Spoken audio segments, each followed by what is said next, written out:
In small groups, Ukrainian soldiers are crossing the river Irpin, joining the month-long battle to keep the Russians out of Kyiv.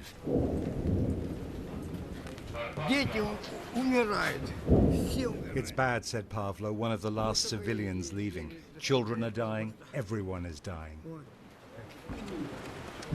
Only a few other civilians are coming out of the ruins. Slava emerged, desperate to save her dogs. Thousands of civilians came this way when the war started, but now this whole area has been swept up by the fighting. Ukrainian troops have broken all the Russian ground attacks here so far, so now Moscow's men increasingly are using the weapon they trust most, heavy artillery. We were here about 3 weeks ago and there is a massive difference. Look at the devastation around this area. It's been hit very heavily. The shelling makes all movement here dangerous, so the command posts are underground. The Ukrainians say the Russians have only a toehold in Irpin.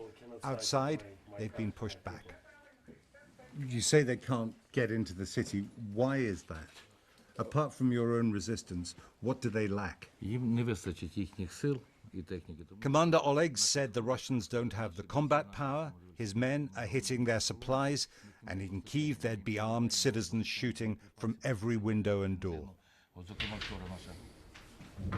They know the Russians want to break their will to resist. Among the men here, one who came home to fight after 25 years in Britain. Everybody fear for their lives, but most important, it's a freedom of our nation and future of our nation. What should the British do? Thanks a lot to British, they helping a lot, and I believe they can support us not only with weapon, but with good political decisions to help to stop the war. He came over with Shane Matthews, a former British soldier who's joined the war as a medic and a sniper. He says this is the worst he's seen. I have seen a lot of civilians killed, yes. We witnessed a car with 4 people in not 10 days ago get blown to pieces. It was an entire family evacuating from the city behind us. It took a direct hit from a 155mm artillery round. So nothing left? Nothing. No. You could have swept them up and put them into a bin liner. On the road to Kyiv, which the Russians have tried repeatedly to seize, the forest either side is burning from the shells. Back in the city's center, more volunteers were waiting to be transferred to the long fight in and around Irpin. It was quiet, a little tense. They knew what would be waiting for them. Katrin had a few minutes with her son. She's a sniper. She said his name is Nikita. He's 18 months old. I will kill, she said, to protect his future. The war has changed everything for these volunteers, for all of Ukraine, and the world now feels more dangerous.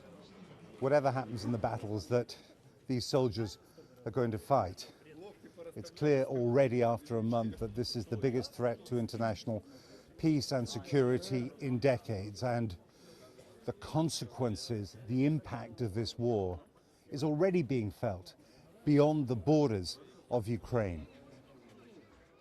The younger ones were born when Europe was hopeful in the 1990s.